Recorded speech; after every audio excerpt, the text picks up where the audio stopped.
Desde el principio del curso yo les he mencionado las funciones orgánicas, siendo en el caso del sistema nervioso central considerada como disfunción cualquier trastorno en el cual la escala de fórmula de cálculo esté alterada de 14 para abajo, ¿no es cierto? Esto es muy importante. Voy a preguntar varias veces. El coma es un estado profundo de inconsciencia. 1. 2. Es prolongado en el tiempo, porque hay estados profundos de conciencia que se recuperan rápidamente, como 5. ¿No? El 5 se recupera rápidamente. La gente que desmaya completamente y de ahí se recupera, porque es un corte del flujo sanguíneo cerebral breve, ¿no? Que se interrumpe por un periodo de tiempo corto, luego se restaura. La persona no puede ser despertada, no responde y hay falta de actividad voluntaria. Es un trastorno patológico que significa que las funciones superiores están alteradas y quiere decir que hay un daño, lesión o enfermedad grave del sistema nervioso central. Entonces es una emergencia. Es importante tratarlo y actuar de diagnóstico, dando el tratamiento rápido, ¿no? Anatomía de la función de la conciencia. El estado de la conciencia es mediado por 3 mecanismos. Primero, la corteza cerebral, donde se realizan todas las funciones superiores, en el cual está la conciencia humana, el pensamiento, la percepción, el sistema de activación reticular ascendente, que es quien regula el estado de vigilia y conciencia, y finalmente las conexiones talámicas. Las conexiones talámicas tienen una función muy importante, porque son las que integran las sensaciones o todas las señales sensoriales que ingresan por vías aferentes, le envían a la corteza, y en la corteza nosotros recibimos la información y tomamos una decisión. Por ejemplo, yo que estoy sentado acá y que todos los alumnos se llenaron, que ya es hora de dar clase, me paro y empiezo a dictar la clase, ¿no es cierto? Esa es una función de una toma de decisión superior de corteza cerebral. Corteza cerebral está más desarrollada en los seres humanos comparativamente de otros animales. Los otros animales no tienen tantas esas funciones superiores. Sin embargo, hay animales que se la tienen, por ejemplo, los mismos primates, ¿no? Por ejemplo, el uso de herramientas es una función superior, ¿no? El hecho de tomar una decisión, elegir una herramienta adecuada para poder solucionar un problema es una integración talámico-cortical, ¿no es cierto? ¿Qué otro animal se puede considerar que tiene una corteza desarrollada? El delfín, ¿no? Que no sea mamífero. Que no sea mamífero, que sea mono. Ya. No se pasa. Ya. ¿Qué pájaro podría considerarse que tiene una gran inteligencia? El pájaro loco. Hay un animal, no. Hay un pájaro que toma decisiones, usa herramientas, que es el cuervo. El cuervo. Es más, en Alemania han construido unas maquinitas en las cuales el cuervo puede recoger basura, depositar la basura en la máquina y la máquina lo alimenta el cuervo. Ya, entonces, porque tiene esa función. Y el cuervo usa piedras, usa palos para abrir comida. El cuervo hace eso, usa herramientas. Entonces, esas funciones son reguladas en el estado de conciencia por estos 3 mecanismos. La corteza cerebral se encarga de la toma de decisiones y procesamiento de toda la información que llega a través de las conexiones talámicas, y quien mantiene despierto al paciente es el sistema reticular ascendente. Esos 3 son los que regulan el estado de conciencia, ¿no es cierto? Pasamos al siguiente. Entonces, ¿cómo se lesionan estos 3 elementos para producir coma? Fácil. Corteza cerebral lesionado de manera focal o difusa.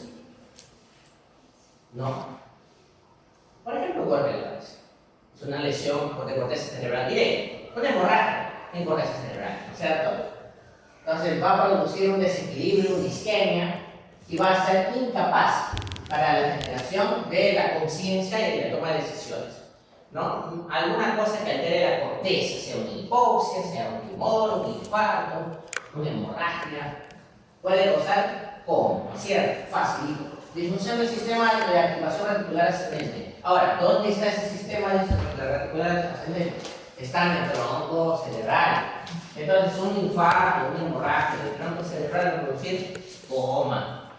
Y finalmente, una alteración talámica, como por ejemplo una hemorragia talámica, va a producir una interrupción de estos mecanismos de conexión o integración de la información con la corteza cerebral, que va a producir trastorno de conciencia y coma. Entonces, cualquier alteración a cualquiera de estos tres niveles va a producir coma.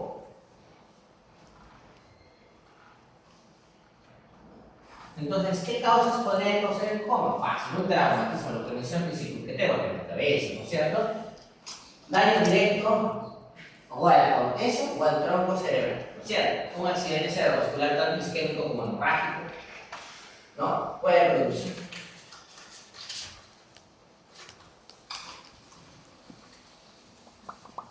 Otro son las alteraciones metabólicas, o sea, las que no son estructurales. Causa no estructural el trastorno del nivel de conciencia y en su extremo más fisiopatológico, el coma o la hipoglicemia.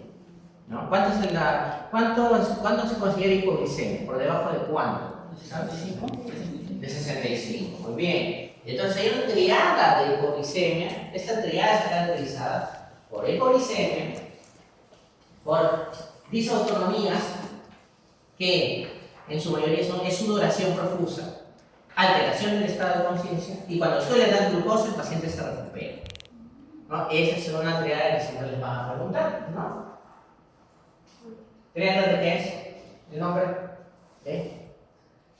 ¿Se acuerdan? ¿No? ¿De? ¿De qué? Lo buscan, ¿no? A ver, hipoxia, fácil, es lo mismo, pérdida de aporte oxigenatorio, intoxicaciones. ¿Qué fármaco, doctora, cree que usted que puede producir? Encuentra su compañera de aula que se pelea con su enamorada con el teléfono de su enamorada, la capa abierta de su pareja, está en el piso. Y ya. Entonces, ¿qué puede haber tomado? ¿Qué medicamento puede haber tomado para intentar hacerse daño? Y está obviamente en coma. Ya, ¿cómo? La benzo, como dijo el doctor, eso es cepillo. ¿No es cierto? Que se para, ¿no? ¿Qué otro medicamento puede producir coma? Aparte del benzodiazepina. ¿Qué otro? ¿Qué? Pues, ¿alguien? Pregunto de repente. Los opioides, ¿no? Entonces, obviamente, ¿no? Los anestésicos como el propofol, ¿no? El alcohol, ¿no? Entonces pueden producir un estado comatoso. Y finalmente infecciones, un tipo meningoencefalitis, porque va a producir aumento de la presión intracraneal, va a disminuir el flujo sanguíneo cerebral, va a producir hipoxia, isquemia y coma.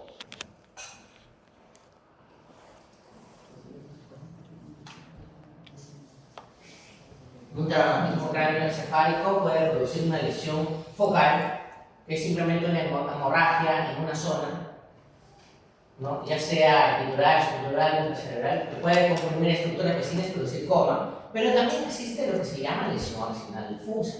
¿Cómo se define la lesión axonal difusa? Es el daño de todo el cerebro. Todo el cerebro. No es que vas a encontrar un sangrado focal. Es todo el cerebro que está inflamado, reumatizado, por producto de una aceleración y una desaceleración brusca. Generalmente ocurre en pacientes que han sufrido accidentes de tránsito, en el cual vas a ver un edema global, no vas a observar una lesión específica de alguna parte, no vas a ver una hemorragia local, simplemente está reumatizado todo el cerebro. Y ello también produce coma, tiene mal pronóstico, ¿no? Un infarto cerebral extenso obviamente va a producir coma. Las hemorragias, ya hablamos de cómo funcionan las hemorragias. Entonces, cualquier cosa que pueda producir hipertensión de la neurona, mayor isquemia, mayor sufrimiento cerebral, va a producir coma. Y en un caso extremo, cuando la hipertensión intracraneana es extrema, es severa, se va a producir las herniaciones. Hay diversos tipos de herniaciones, siendo la herniación amigdaliana y la bucal las que más comprometen la vida del paciente porque estas dos están cerca del tronco cerebral y producen lesión directa con paro cardiorrespiratorio y fallecimiento del paciente. Entonces, las hernias uncales afectan al sistema reticular ascendente porque está en el tronco. Produce un daño mecánico del tronco, una lesión del SARA y produce una alteración comatosa.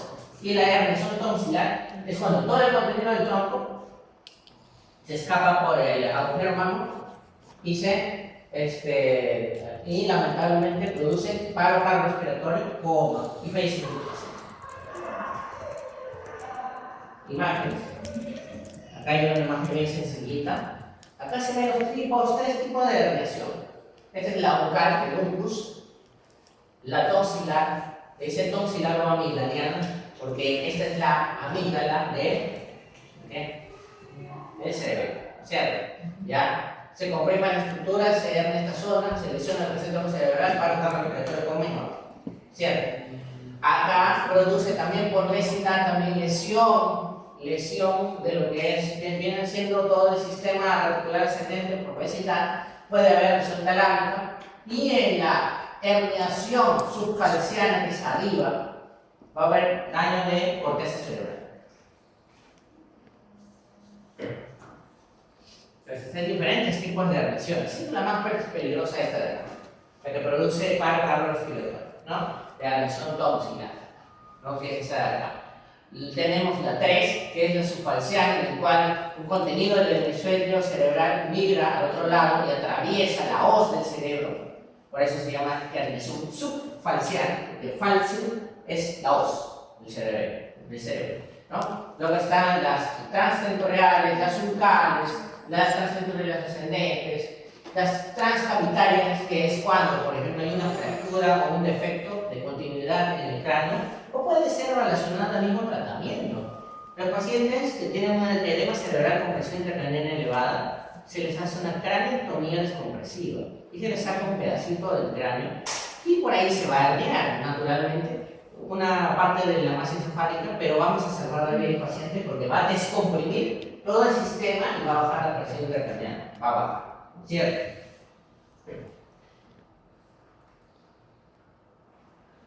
Niveles de conciencia, eso siempre lo pregunto toda la vida, ¿no? ¿Cuál es la diferencia entre coma, estupor, ovulación, letargia, delirio, ¿no es cierto?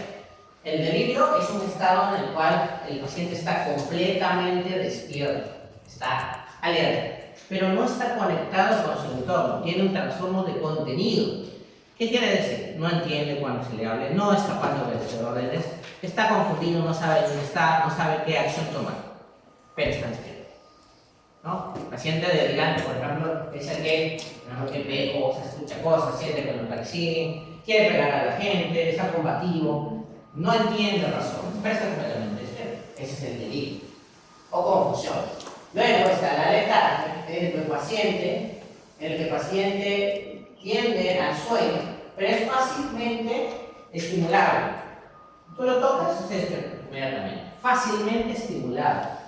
La obnubilación es igual a la letargia, pero existe el contenido de llamado negligencia del paciente. ¿Qué quiere decir negligencia del paciente? Que tiene poco interés por su entorno, no le interesa, no come, no le interesa si acá hay un abismo, se va a caer, su entorno, los peligros de su ambiente, no los toma en cuenta, simplemente existen nada más. Esa es la negligencia, es la diferencia entre obnubilación y letargia, la negligencia del paciente por su entorno.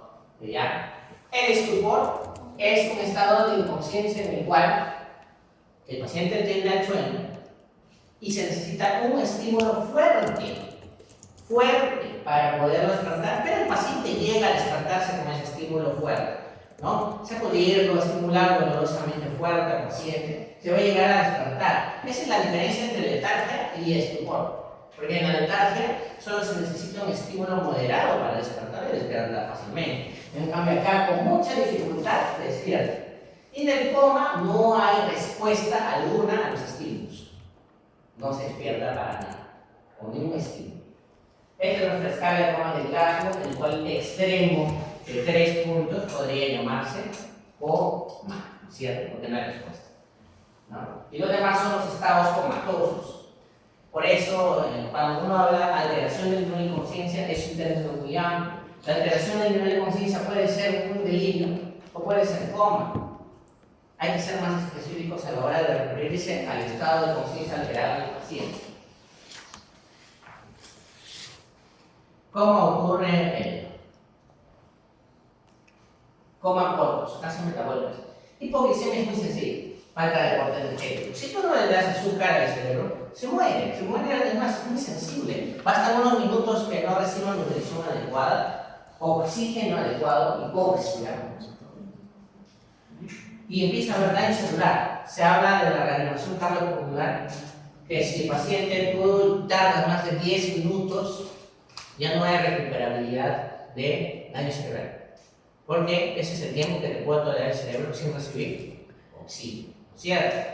Entonces, si tú estás haciendo RCP y tu paciente no mejora después de 10 minutos, es casi inútil hacer la RCP, porque puede volver a latir el corazón, pero ya el daño cerebral es severo. Intoxicaciones.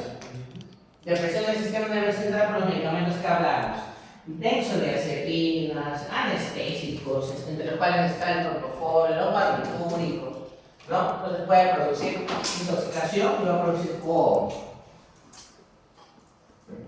Evaluación clínica del paciente en coma.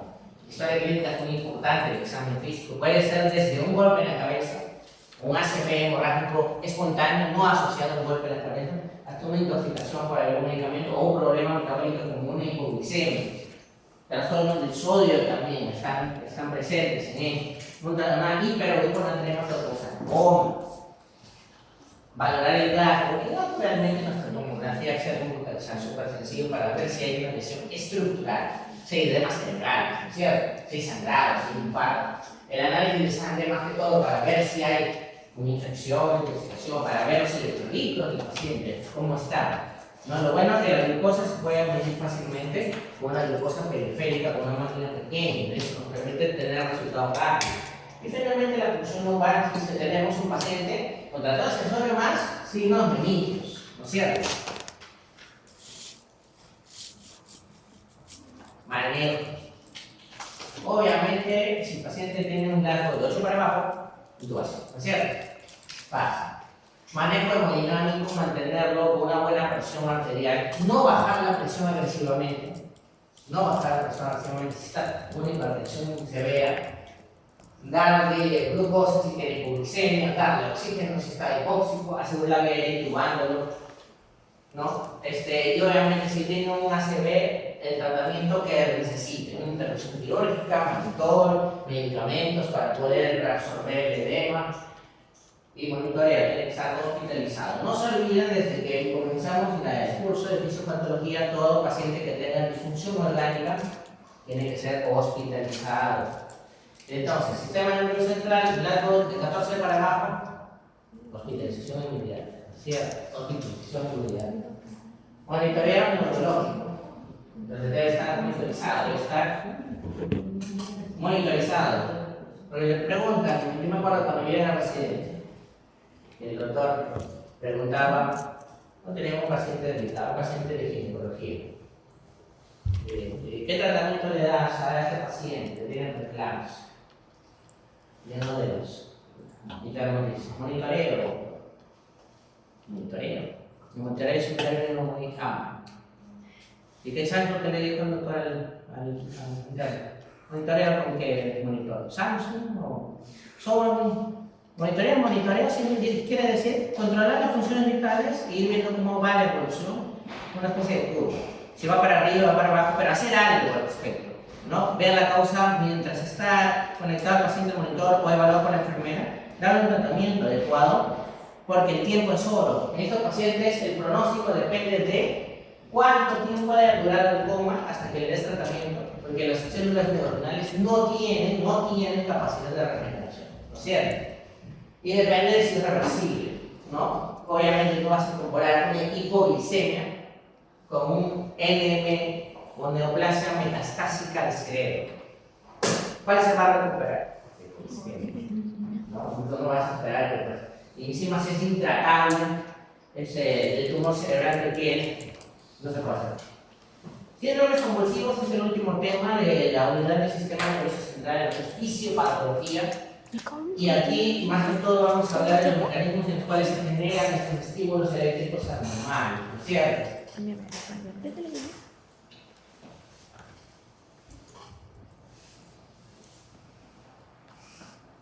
Las convulsiones tienen tres características muy importantes. Tres. Uno es descarga eléctrica normal. Dos, excesiva. Y tres, sincrónica. Esas son las tres características de una convulsión. Descarga eléctrica normal, porque recuerden que el sistema nervioso central transmite sus señales por medio de electricidad. Y eso es una descarga eléctrica normal y fisiológica. Pero cuando es fuera del ritmo anormal de la célula neuronal, cuando es excesiva, se va a producir este estímulo. Pero este estímulo patológico no es asincrónico, sino es sincrónico. ¿Qué quiere decir eso? Muy sencillo. Es una neurona. La neurona tiene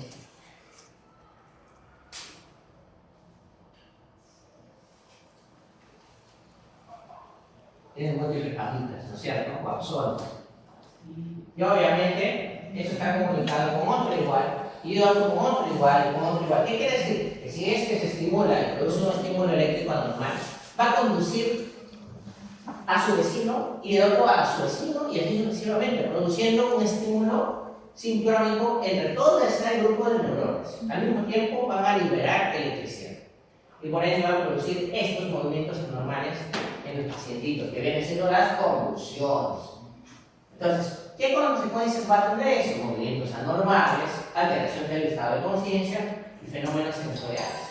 Es el síndrome convulsivo, que es la convulsión, o sea, esto de ahí, el concepto de arriba, más que es causado por una patología subyacente y finalmente es recurrente. Esa es la diferencia.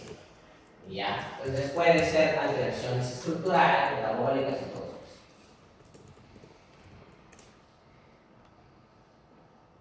Primero, las neuronas van a mantener una carga, se llama potencial de membrana.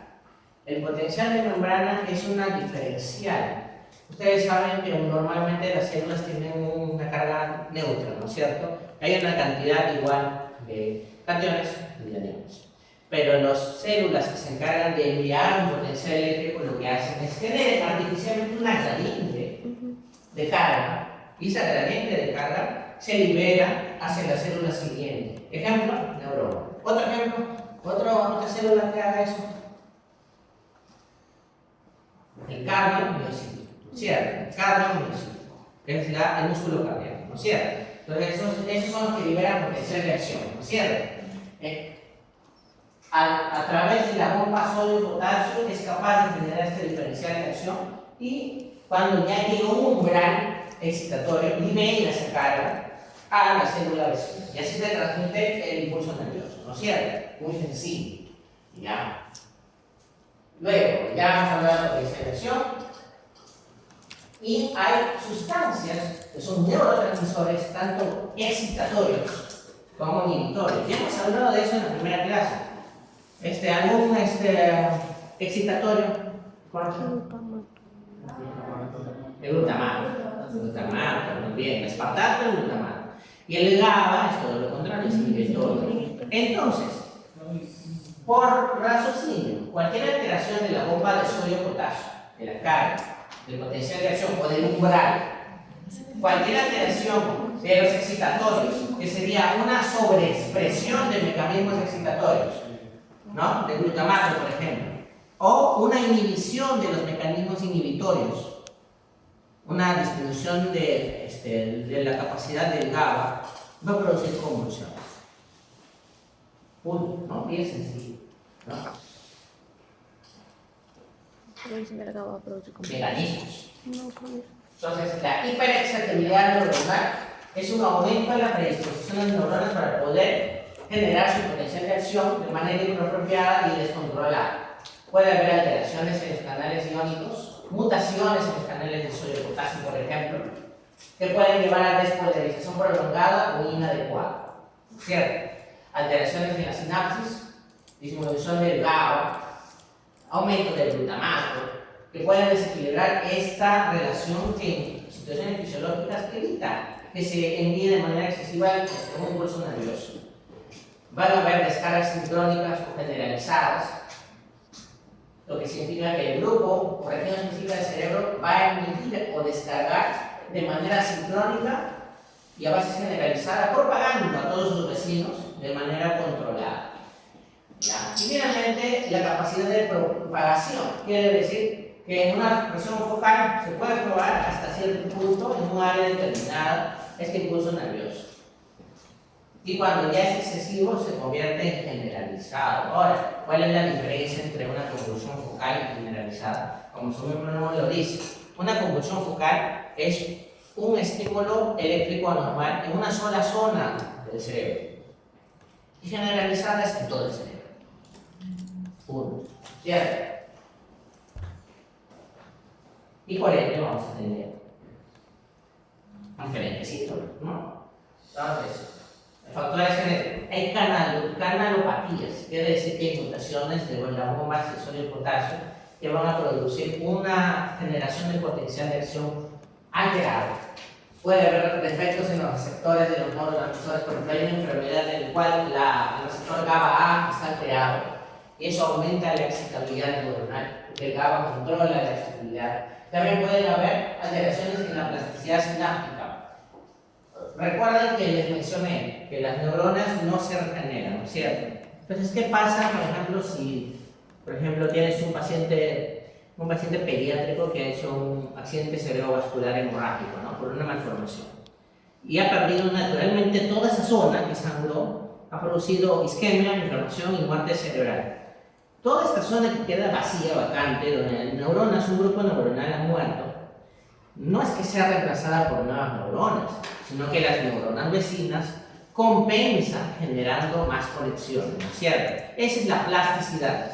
Pero miren, ojo. Existe el LTP y el LTD. ¿Qué es el LTP? Potenciación a largo plazo. Quiere decir que la neurona produce mayor conexión sináptica con una neuroadaptación, es decir, esta neurona empieza a producir mayores conexiones con sus vecinos para poder mejorar su rendimiento, pero lamentablemente eso aumenta su excitabilidad y por ende estas neuronas que están con una potenciación a largo plazo crónica tienden a ser más propensas a hacer convulsiones. También existe el caso contrario, que se llama depresión a largo plazo, que es cuando un grupo neuronal está dañado y la eficacia sináptica por deterioro está alterada. Son neuronas que ya están dañadas, que la capacidad de transmisión nerviosa está alterada, la capacidad de estabilizar su sinapsis con el GABA está comprometida y estos también están propensas a hacer convulsiones, o sea, ni lo uno ni lo otro. Una sobrecompensación o un deterioro, una demencia, puede estar asociada a convulsiones, y mucho y poco, ¿no es cierto? Tipos de convulsiones, que es súper importante. Convulsiones focales comienzan en una sola región del cerebro. Ejemplo, un tumor localizado en una corteza cerebral en la zona frontal, por ejemplo. Una hemorragia, un hematoma localizado en la zona frontal de la corteza cerebral. ¿Qué va a pasar? Va a producir una estimulación de esa zona y solo va a presentar síntomas asociados a esa zona, que pueden ser motores o no motores, ¿no? Que puede estar alterado a nivel de conciencia, como puede estar el paciente despierto y simplemente con movimiento involuntario, nada más. Esa es una convulsión focal. Generalizado es todo lo contrario, ocurre en todo el cerebro al mismo tiempo. ¿Ya? Que pueden haber también trastornos motores y de nivel de conciencia, o pueden haber las crisis de ausencia. ¿Ya? en el caso de las convulsiones focales, puede o no estar alterado el sistema nervioso central y el estado de conciencia. ¿Ya? Ejemplo, cicatrices, tumores, displasias corticales, generalmente ocurren en el lóbulo temporal o frontal. Esas son las zonas más asociadas de lesión. Convulsiones generalizadas es en todo el cerebro. Es una activación neuronal bilateral y simétrica desde el principio hasta el fin de todo el cerebro. Por ejemplo, problemas en las redes difusas, problemas en el tálamo, en toda la corteza, responsable de convulsiones generalizadas. Y la convulsión de ausencia o la crisis de ausencia se trata de una convulsión generalizada en el cual está afectado el circuito tálamo-cortical. Habíamos hablado en la clase anterior del coma, del circuito tálamo-cortical. ¿Qué hace el tálamo? Recoge la información y le integra la información sensorial para que se vaya a la corteza y tomemos una decisión.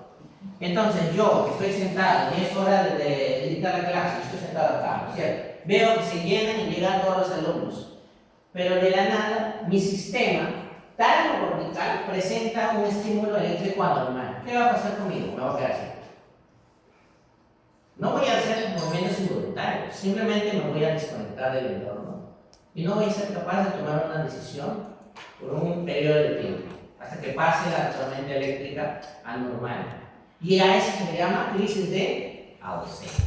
Crisis de ausencia. Cuando está alterado, entonces pregunta el examen, cuando está alterado el sistema tálamo-cortical, son las crisis de ausencia. Y están relacionados a la normalidad en los canales de calcio tipo T, en el tálamo. Y eso produce la crisis de ausencia. No hay movimientos involuntarios, yo no me desmayo, no me sacudo, simplemente me quedo así, un ratito, una pausa. Desconectado del entorno, porque el sistema tálamo-cortical integra las sensaciones con la toma de decisiones en la corteza y luego con la efectuación diferente de las decisiones, con una respuesta motora que significaría levantarme, empezar a hablar, empezar a dictar clase, todo eso se pierde y me quedo así, desconectado. Eso es una crisis de ausencia que es generalizada, o sea, no motora, también llamado crisis no motora. Muy bien, el 60% de las crisis son focales, asociadas a una zona del cerebro. Pero muchas veces el paciente puede tener una hemorragia y puede tener una crisis de convulsión generalizada. Porque aquí ocurre fácil. Esta hemorragia produce primero una convulsión focal, pero es tan fuerte el estímulo eléctrico que por propagación se descontrola y se va a todo el cerebro, la onda eléctrica. Y eso va a producir, muchas veces, va a pasar desde una convulsión focal, va a progresar o a evolucionar a una convulsión generalizada, cuando no es descontrolada. Puede pasar. ¿Ya? Pero lo más preocupante es las lesiones que empiezan con origen focal, luego están las generalizadas y el 10% de origen desconocido. Otra vez, miren, lesión focal en la zona temporal y frontal, la zona más frecuente, este que está pintado, porque son las zonas más frecuentes que se producen las lesiones, donde puede haber trastorno de sensorio o no. Puede estar despierto con movimiento involuntario o no, puede haber pérdida de conciencia, que puede ser no motorio o motor, que puede ser tónico clónico focal, en una zona asociada a la zona de la injuria, o generalizado, donde hay tónico clónico en todo el cerebro, entonces el paciente se desmaya y hay movimientos en todo el cuerpo, una sacudida de todo el cuerpo. O la lesión o la convulsión generalizada de tipo crisis de ausencia, en el cual es no motor, o sea, no hay sacudidas, porque es una convulsión que se origina a nivel del tálamo y es una convulsión del sistema tálamo-cortical, una convulsión anormal tálamo-cortical que va a producir una desconexión del paciente de su entorno por un tiempo indefinido y luego el paciente ya recupera. ¿No es cierto? Muy bien. Y luego están los orígenes desconocidos que no se sabe la razón, la causa. Otra vez. Lesiones focales hay focal aware y focal impaired. Focal aware es el paciente despierto. Tienes un movimiento involuntario o no. Puede tener sensaciones extrañas, olores extraños, que pueden predecir la crisis, o no. Va a ser variados, pero está asociado a una zona específica del cuerpo. Por ejemplo, un tumor, un sangrado, especialmente en la zona frontal y temporal. Ya eso lo tenemos bien clarito. Y luego generalizado, que puede ser generalizado motor, en el cual hay movimientos tónicos, clónicos, significan tónicos. Tónico significa, ¿qué significa tónico? Contracción. Contracción. Y clonus significa sacudir. Entonces hay contracción muscular y sacudir. Contracción muscular y sacudir de todo el cuerpo. ¿Ya? También llamado gran margen, ¿cierto? Y finalmente, las lesiones o las convulsiones no motoras, que son las crisis de urgencia. Que son las crisis de urgencia, ¿no es cierto? Factores desencadenantes. Uno de los más interesantes es la privación del sueño, el estrés fisiológico, los estímulos excesivos, las luces intermitentes fuertes. Por eso hay videojuegos que dicen, este videojuego emite luces intermitentes, tengan cuidado. Porque ha habido casos, al menos en la década de los 90, cuando había menos reglamento, que han habido muchas personas que han convulsionado, ya sea con videojuegos o con películas. Han convulsionado, han llegado a convulsionar por luces intermitentes fuertes, ¿no? Hipoglicemia, hiponatremia, hipoxia, obviamente. Si el metabolismo cerebral está alterado, va a haber una disminución de la capacidad de la neurona para regular su propia homeostasis. El paciente va a convulsionar por hipoxia, va a convulsionar por hipoglicemia, va a convulsionar por hiponatremia. Más o menos, el sodio normal en el cuerpo, ¿cuánto es? El sodio seco normal, ¿saben? ¿100 qué? 135 a 145 más o menos, ¿no es cierto? 134, está bien. Ya, se dice cuando el paciente mientras más cercano a 100, o sea, una hiponatremia severa, más propenso a convulsionar. Más propenso a convulsionar. Entonces, hiponatremia severa es con desmagnetización por trastorno sensorial y convulsión. Ya. La hipoxia, obviamente, la hipoxia, el corte del oxígeno va a producir convulsiones. ¿No? Entonces, van a ser alteraciones metabólicas, ¿es cierto? Bien. Va a haber alteración de la bomba sodio potasio y bla, se sea por canaliculopatías, pero también en la misma crisis epiléptica, la misma bomba sodio potasio puede fallar. Puede haber mayor despolarización formándose un círculo vicioso. ¿Qué quiere decir?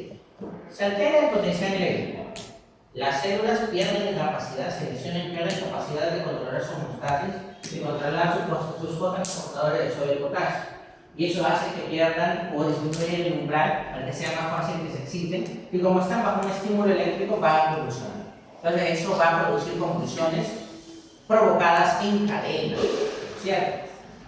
El estrés oxidativo, otra vez, tenemos acá el estrés oxidativo también puede producir o puede ser desencadenado por una convulsión, ¿no es cierto? La falta de energía, ya sabemos, hipoglicemia, hipoxemia, ¿cierto? Consecuencias crónicas. Nunca hay que permitir que un paciente siga convulsionando, hay que tratar la convulsión. ¿Ya? ¿Cómo se trata la convulsión? ¿Qué medicamentos anticonvulsionantes conocen? ¿Alguno? ¿Qué? ¿Conocen algo anticonvulsionante? ¿De qué? ¿Alguien? ¿No? Ya, uno de los anticonvulsivantes es el diazepam, los benzodiazepinas. Otro es el valproato, los barbitúricos, la carbamazepina, hay un montón. Ya. Y la pregabalina también, ¿no? Cierto grado de anticonvulsivantes. Entonces, hay que evitar. Se sabe que mientras más tú dejes el paciente de convulsiones, hay más lesión, más inflamación, más muerte neuronal. Especialmente en las zonas como en el hipocampo. Entonces el hipocampo está alterado, está relacionado con ¿qué? ¿Para qué sirve el hipocampo? No, la memoria. Entonces el paciente va a tener poco a poco demencia. Y es una demencia asociada. Es una demencia subcortical asociada a convulsiones a repetición que no han sido tratadas, ¿no es cierto? El paciente pierde su calidad de vida, también hace depresión, hace trastornos ansiosos, deterioro cognitivo. También hay sinaptogénesis patológica, que es lo que hablamos, que es esto.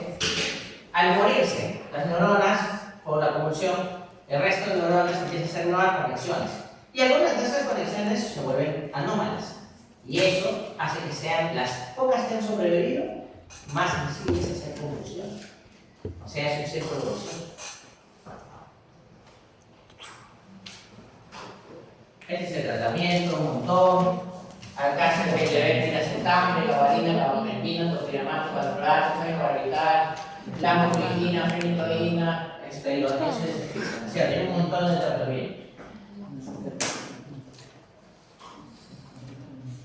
Tratamiento farmacológico y el motismo, dar medicamentos que generalmente estos medicamentos a qué nivel funcionan. A nivel de estos medicamentos anticonvulsivantes. Generalmente, ¿a qué nivel funciona? Por ejemplo, los benzodiazepinas, ¿a qué nivel funciona?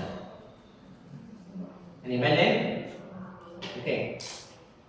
Del GABA. ¿Sí? Del GABA. Entonces van a ayudar a inhibir las convulsiones. Otro es la intervención quirúrgica de las restricciones focales, la estimulación del nervio vago, la estimulación eléctrica. Y obviamente el apoyo multidisciplinario. Estas personas que van a tener una mala calidad de vida tienen que ver un psicólogo, un psiquiatra, inclusive, porque pueden tener depresión, ansiedad, ¿no? Por el estilo de vida.